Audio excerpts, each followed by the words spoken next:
ওয়া রাসূলিহি ওয়া তুজাহিদুনা ফি সাবিলিল্লাহি বিআমালিকুম ওয়া আনফুসিকুম যালিকুম খায়রুল লাকুম ইন কুনতুম তা'লামুন।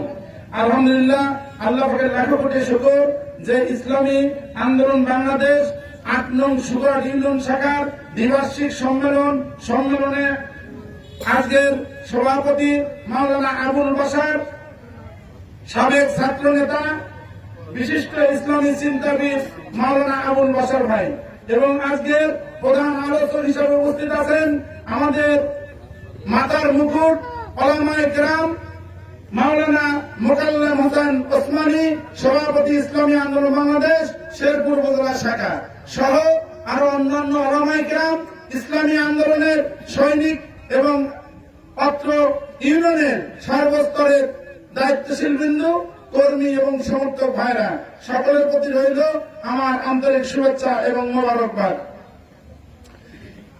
বাংলাদেশ 1971 সালে স্বাধীন হয়েছিল এই কারণে যেন মুসলমানরা তাদের ধর্ম কর্ম নিয়ে এই দেশে থাকতে পারে, কিন্তু দুঃখের বিষয় যে কারণে স্বাধীন হয়েছিল সাম্য, মানবিক মর্যাদা, সামাজিক ন্যায় বিচার প্রতিষ্ঠার জন্য। এটা বলে এই দেশ স্বাধীন হয়েছিল, কিন্তু স্বাধীনতার পর আজও সাম্য প্রতিষ্ঠা হয় নাই, সামাজিক ন্যায় বিচার প্রতিষ্ঠা হয় নাই এবং মানবিক মর্যাদা রক্ষা হয় নাই। কারণ যারা এই ক্ষমতায় গিয়েছিল, অনেক নেতাই গিয়েছিল, অনেক দলের পরিবর্তন হয়েছে, বারবার সংবিধান পরিবর্তন হয়েছে, কিন্তু শান্তি আসে নাই। অর্থাৎ অনেক নেতার পরিবর্তন হয়েছে, নীতির কোনো পরিবর্তন হয় নাই। সেই ব্রিটিশি রচিত সংবিধান এখনো যদি কিয়ামত পর্যন্ত চলতে থাকে, শান্তিও আসবে না, আমাদের অধিকার আমরা ফিরে পাবো না, নাকি বলেন? এই জন্য বর্তমান যে সংস্কার চলছে, আলহামদুলিল্লাহ, এই সংস্কার যেন ইসলামী হুকুমতের দিকে রূপ নেয়। এই জন্য বাংলাদেশে যত ইসলামী দল আছে বর্তমান কিন্তু ঐক্যবদ্ধ।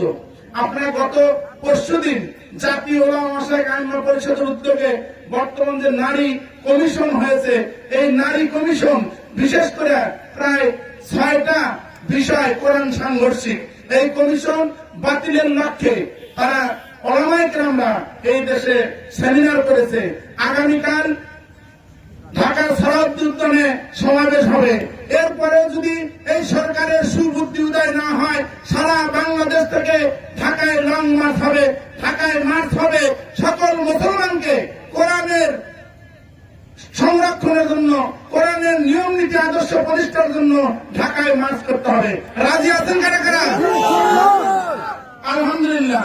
আর এই দেশে আমরা 71 সাল থেকে আজ পর্যন্ত যাই দেখেছি ক্ষমতার পরিবর্তন হয়েছে, মানে এই যে রাজনীতিটা আমরা দেখে এসেছি, এই রাজনীতি ছিল কি নোংরা, বিষাক্ত, কুলসিত, নাকি বলেন?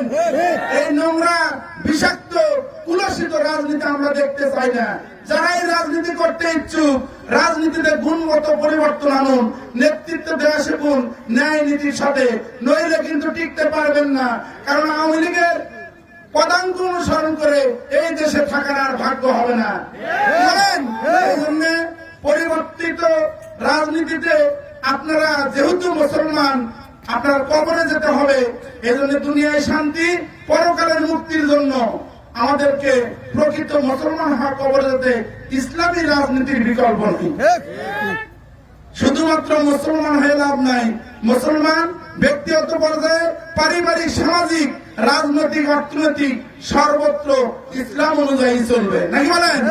এই জন্য ইসলাম প্রতিষ্ঠার জন্য আমাদের পীর সাহেব চরমনায় বলছেন, যারাই ইসলাম প্রতিষ্ঠার কথা বলবে তাদের সাথে আমরা আছি।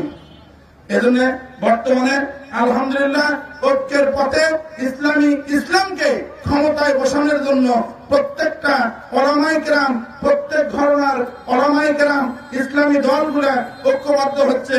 আপনারা সবাই দোয়া করবেন যাতে এই দেশে আর কোন ফ্যাসিস্টের আবির্ভাব না হয়, এই দেশে যাতে আর মন গড়া কোন মতবাদ প্রতিষ্ঠা না হয়। আমরা ইসলামী হুকুমত, ইসলামী শাসন, ইসলামী খেলাফত দেখতে পারি, এই আশাবাদ ব্যক্ত করে আমি আমার কথা শেষ করছি।